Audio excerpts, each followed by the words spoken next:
Chapter 41. Maddie sat across from Dr. Lewis, not having the first clue as to why this meeting had been called.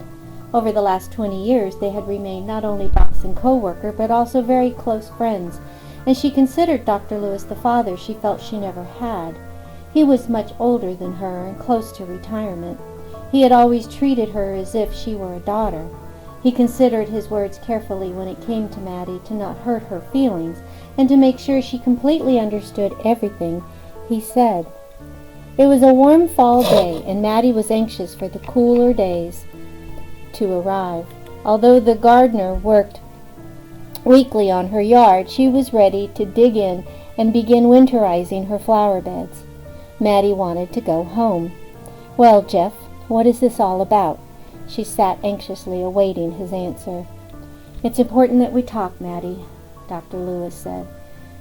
He sat staring at her, studying her every move and reaction. "Now I'm worried. You're not sending me on another assignment, are you? I'm tired and old, Jeff. I don't need to be running around the countryside any longer, chasing after bad guys for you or our government." "That's not it, sweetheart." Her stomach suddenly tightened and she felt nauseated. "Is it the investigation? Did they figure me out?" "Well, not really. It does have to do with the investigation, but we currently have the agents running around in circles. That should keep them busy for a while." "Then what is it, Jeff? Just tell me." "I need to tell you that your son is the agent in charge of tracking you down," he said, and braced himself for her reaction. He was surprised when he didn't get one. "I know that already. I've known it for months," she calmly announced. "How did you know?"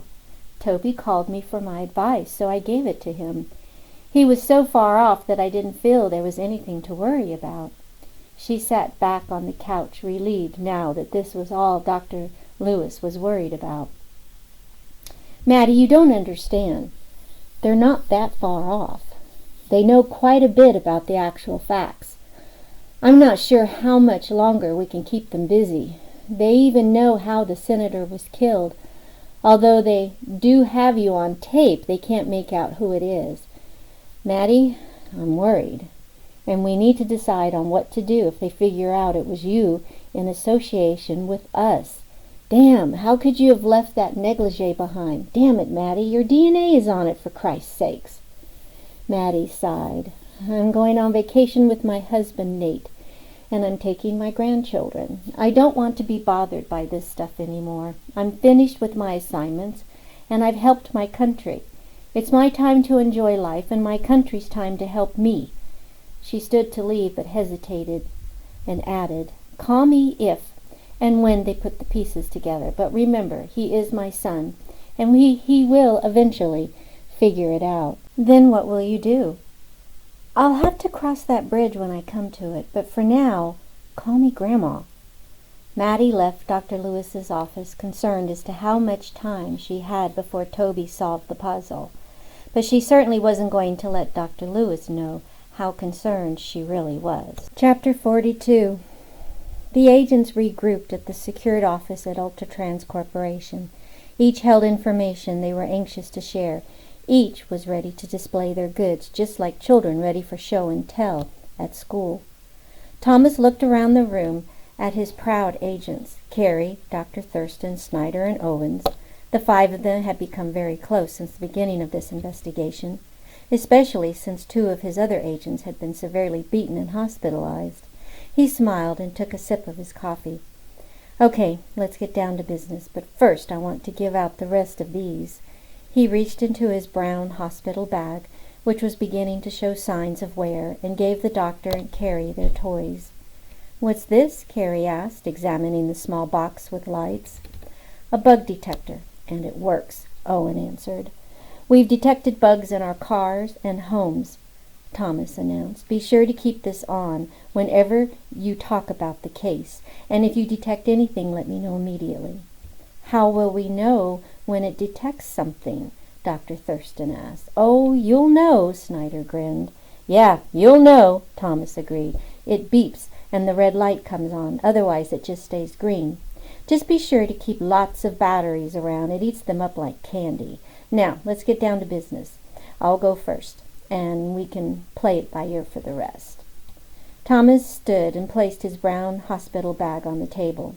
The reason I'm carrying this old bag around is because Joe gave it to me. And I found a recorder taped under her bed. He shook his head. Thomas felt let down by his employer, the U.S. government, when his 2 agents ended up in the hospital. But after he discovered the recorders, he felt totally betrayed. It wasn't a very sophisticated device, but Mickey said that was on purpose. Whoever placed it didn't want it to interfere with the hospital's delicate monitoring equipment. I found another one under Prowler's bed. I gave them back to Mickey. He said that our good friend, Director John Green, had checked them out a few days ago. Unauthorized, too. So he had to know the agents were going to be hurt. I'd sure like to hurt him about now. I also received the official report on the luminol testing at the senator's house. There was definitely a lot of blood in the bedroom and bathroom, but nowhere else. Carrie broke in at this point. Dr. Thurston and I took these pictures. They show a little bit, but you don't really get the full effect. You had to have been there. It was truly shocking. Shocking is putting it mildly, Dr. Thurston added, lowering his head. I was terrified. It felt like I had been murdered. I still get shook up when I think about it. It was pretty scary, Carrie agreed. Seeing it made me really understand what the senator must have gone through during his last few minutes of life. It must have been horrifying and painful.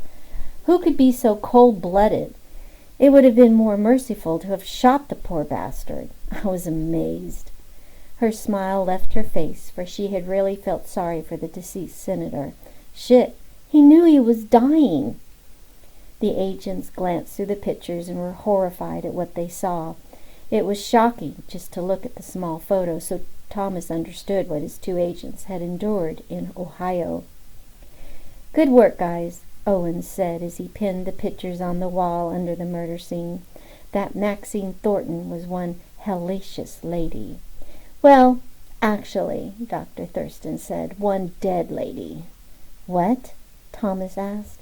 Well, at least the original Maxine Thornton is dead. She only lived for a few days. Thurston explained, passing around the death certificate of the baby who died in the late 50s, along with the photos of the small grave. Our Maxine was obviously a plant, a dupe. The temporary agency has moved out of town, too, Carrie interjected. The office is completely empty. Another strange thing, the building superintendent said the temporary agency never had a lease. That office had never been officially rented by anyone. He never knew they were there. Thomas spoke again. That means someone knew we were coming and created the illusion of a company in a hurry, which also means that the paperwork we were given on Maxine Thornton was also created after the senator's death. Or before, Owens interjected. I have these. They might be of some interest to us. He passed out the copies of the newspaper clippings he had printed off at the FBI's internet at Mickey's office. He continued. Seems our temporary agency has been around many unexplained or sudden deaths over the last 20-some years. Go on, Thomas said, glancing through the papers. Yeah, let's see. Oh, the one I found most interesting is the one involving this company. Ultratrans? Thomas asked. Yes, a young executive in Michigan died of fish poisoning about 20 years ago.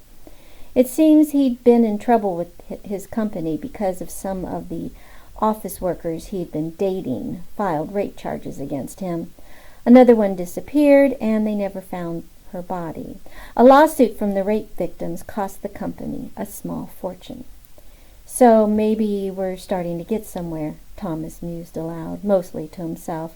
But the one that really got my attention was a TV evangelist. Remember King?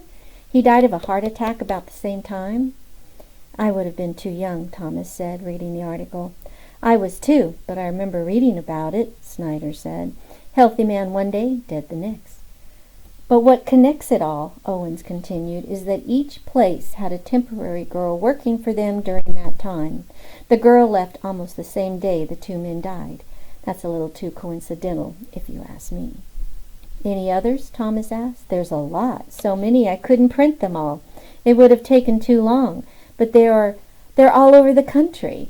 These people were probably not the best souls on the planet, but they didn't deserve to die as hideously as they did. Owens looked around at the reactions from the other agents. Classified as murders? Nope. All were classified as either suicide or sudden unexplained deaths. Oh, this one was really cool. Owen shuffled through the pages until he found it. Here, he said, shoving the paper in front of Thomas. What's this? Thomas asked. This guy also worked for Ultratrans, but he was a nobody, just an everyday worker. Anyway, he died from being bitten by black widow spiders in his own home, Owen said, shuddering. So why's that important? Carrie asked. Well, he died almost the same night that the executive did. I just thought it very coincidental. Two guys from the same company dying during the same week, and the company had a temporary girl working for that same executive that also quit that week, and the temp company was Executemps. Thomas rubbed his eyes and sipped his coffee. It was just too coincidental and wicked. So, do we have a serial killer on our hands? Maybe a professional one, Carrie suggested. What are you saying, a professional hired killer? Owens asked. I don't know, Carrie said, just a feeling. What else do we have? Oh, I found out that the senator had lots of money. Some insurance company, she flipped through the pages. Here it is, Hartfield Health and Life. It's a company out of Illinois. Seems that they've been sending large donations to our senator, very large. But what I thought was interesting is that the IRS is ignoring the donations. Shouldn't the IRS be asking for taxes on those funds? You'd think so, at least an accountability, Dr. Thurston answered. What did you find out, Snyder? The same as Carrie, but a little more. Seems that our good senator was working on a way to create a great health coverage system for the American people. It would take the financial burden off their employers and place it on the employees, but cheaper than what they were paying while on their company's plan. It would be through one insurance company, Hartford Health and Life. Could you imagine what would happen if one insurance company took over all health coverage for every American and it included Medicare and Medicaid? They'd have the power to say who lives and who dies by agreeing or not agreeing to specific medical procedures. They'd also have full control as to which ailments received research funding and which ones didn't. Seems that our senator had many other senators and congressmen upset. So upset that our FBI had been keeping a close eye on him. A very close eye. Here's the case. How did you get this? Carrie yelped. Mickey found it. Believe it or not, seems that after we left his office he started thinking and didn't like his conclusions. So he did his own little behind-the-scenes research and found this particular case on Director Green's personal computer. Thomas sighed. Ah, shit. Double shit, Owens added. Thomas gulped his coffee. Damn, that means our government really is somehow involved. Carrie shared her thoughts. Let's see. We have Executemps in Oklahoma, who is our central focal point. They're sending out temporaries to these companies or government agencies to bump off certain people. But it has to look like a natural death, one where no one would consider it as a murder. Okay, makes sense to me. So why not go to Oklahoma and talk directly to the horse's mouth? Call your mother, Owen said to Thomas. Why his mom? Carrie asked. His mother and father worked for, or still works for, Executemps, Owen answered.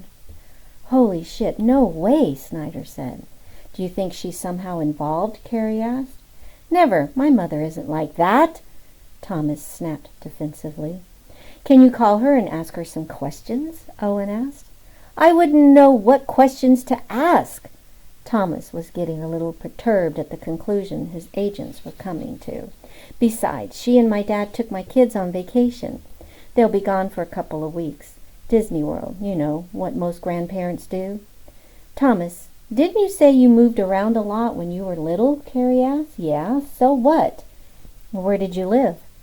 All over. Michigan, South Carolina, New York, Florida, but mostly Oklahoma. We always went back to Oklahoma. In fact, my mom never sold our house. We'd move away for a year or so, then move back.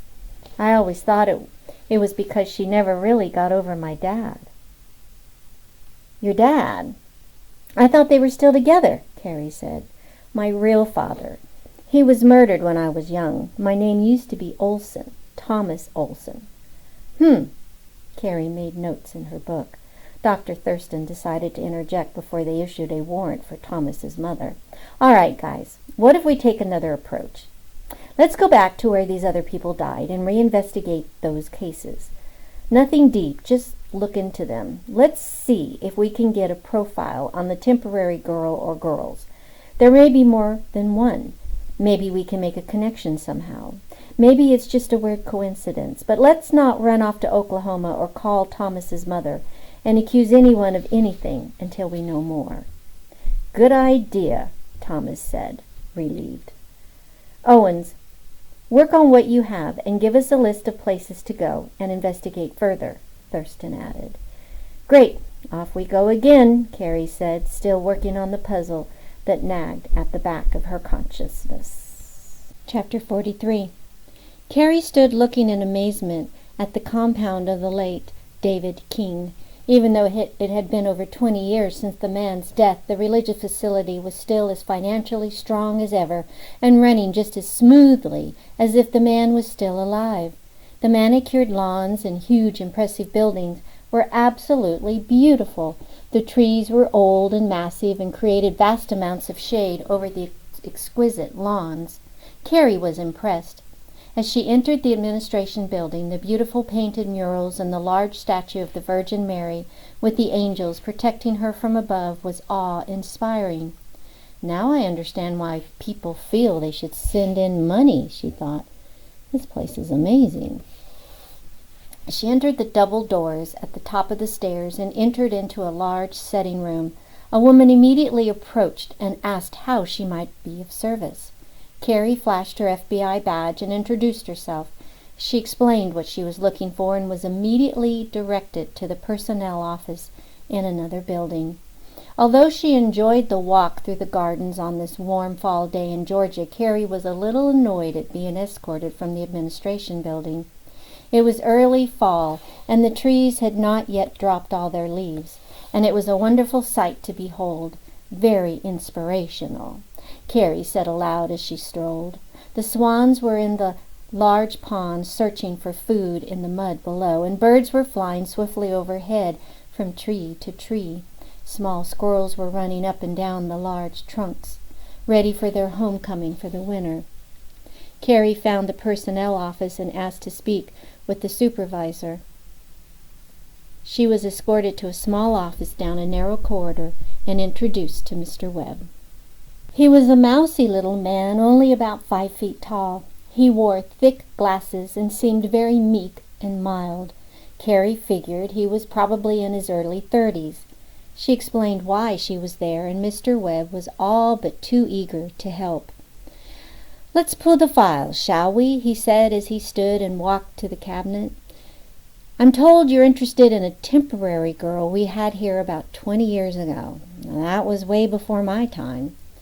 Mr. Webb fumbled through the files until he found the one he was looking for. He sat back at his desk and read through the paperwork. Most of the people who were here then are no longer working for us. You'll probably need to talk to someone who would have known her. This will be a tough one. Many have long since quit or retired. Here she is. Well, she worked in our studio. She guided the guests from their dressing rooms to the stage and back. Not a real difficult job, but an important one. Our show is broadcast live, and if the guests are not prompt, it does cause a problem. Her name was Miss Ida Grainsberger. Oh, yes, she worked with Mrs. Dublin, who was our director then. I'm sorry to say that Mrs. Dublin retired about 10 years ago. I believe she's still alive. I can give you her last known address if you'd like, but aside from her, I can't think of anyone who would have known Miss Grainsberger." "Her address would be just fine," Carrie said, filling out her notebook. "She would definitely look up Mrs. Dublin. I have a photo of her. It isn't a very good one, though. It was the photo for her badge. We never received her original badge back, but that happens all the time. You see, 2 photos are taken of the employees, one for our files and the other for the badge itself. The camera automatically gives us 2 photos. Most of the employees don't even realize that we have an extra photo of them." "Oh, I don't need a photo of Mrs. Dublin," Carrie replied. "Oh, it's not of Mrs. Dublin, it's of Miss Grainsberger." Carrie was now interested and eagerly accepted the small photo that was taped to a piece of paper.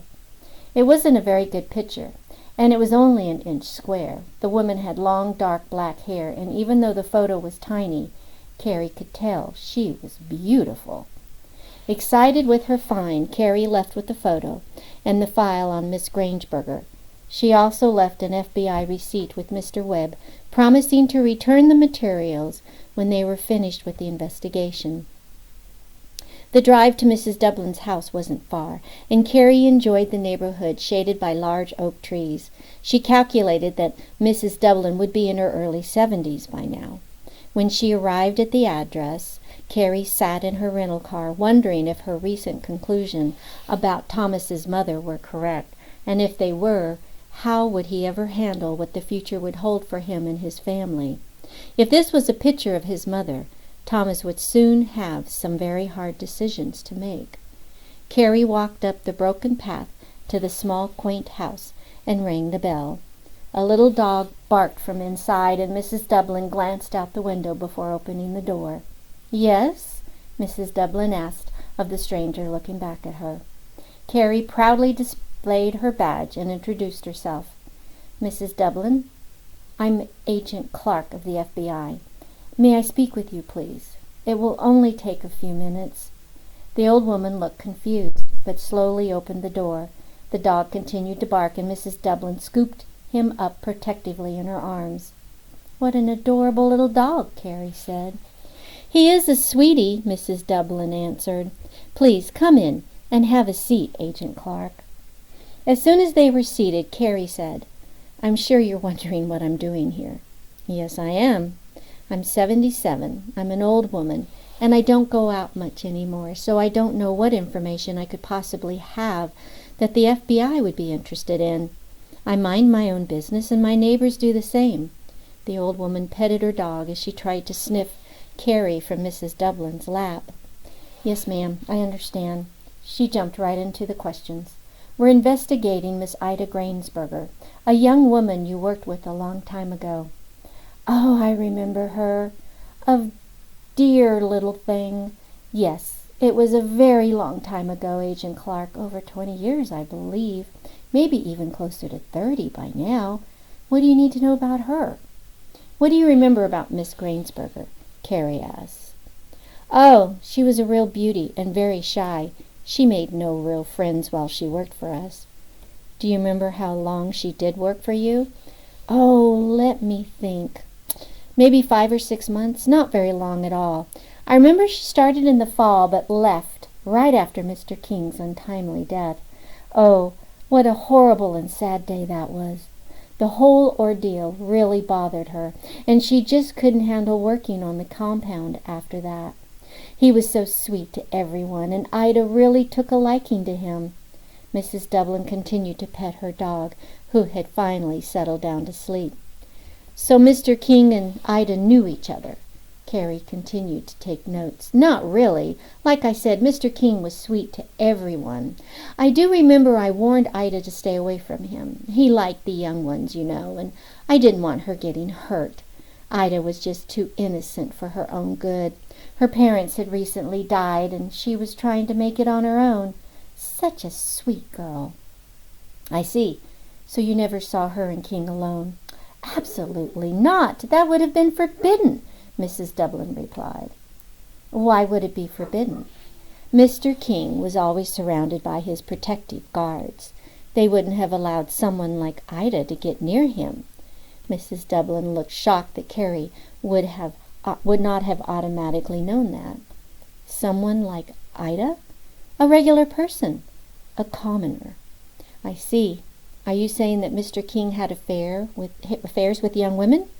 I'm not saying any such thing.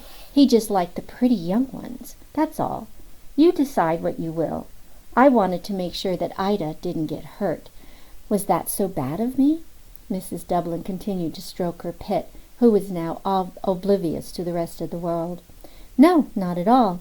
That was wonderful of you to protect her that way. Do you know what Mr. King died from? Yes, ma'am, a heart attack. Very sudden it was. I understand that he was quite intoxicated that evening, too. I overheard some guards talking one day.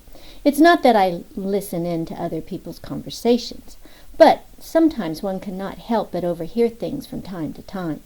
Seems he had a young lady with him that night. Must have played a little too hard, and his old heart just couldn't take it. She grinned and winked at Carrie. I see.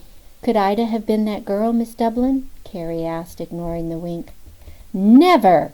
The old woman stood and walked to the window. The dog, forgotten, plopped to the floor. He looked aggravated at being disturbed so suddenly. God, I hope not. That little thing was just so sweet and innocent. If that man did get to her, I hope he's frying in hell right now. She continued to stare out the window, and Carrie felt that Mrs. Dublin may have forgotten that an FBI agent was still in her house. After a long pause, the old woman went on. I always wondered about Ida and King. That man would stare at her and admire her every time she walked by. I remember one time in particular when he actually had the nerve to grin and wink at her.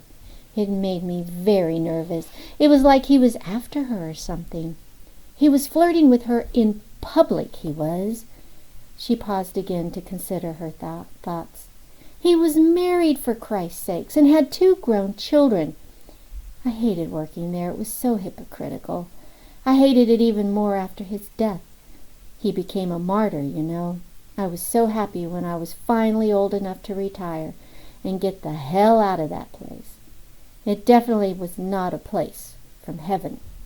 Mrs. Dublin slowly turned and looked sadly at Carrie. My God, miss, you don't suppose that Ida could have been with him that night, do you? Oh my, that would explain why she left so suddenly and how upset she had been. Damn him to hell. Why did you have to remind me of this? It was not a pleasant experience. I had forgotten all about it. She stood quietly for a few moments in her own thoughts and then continued. Is there anything else you need, young lady? If not, I'd like to lie down now. You've upset me. Carrie stood to leave. I understand. I'm sorry if I upset you, Mrs. Dublin. So tell me, young lady, why are you investigating Ida? The old woman finally asked. I can't talk about the case, ma'am. I'm sorry. Carrie couldn't look the woman in the eyes any longer and headed for the front door.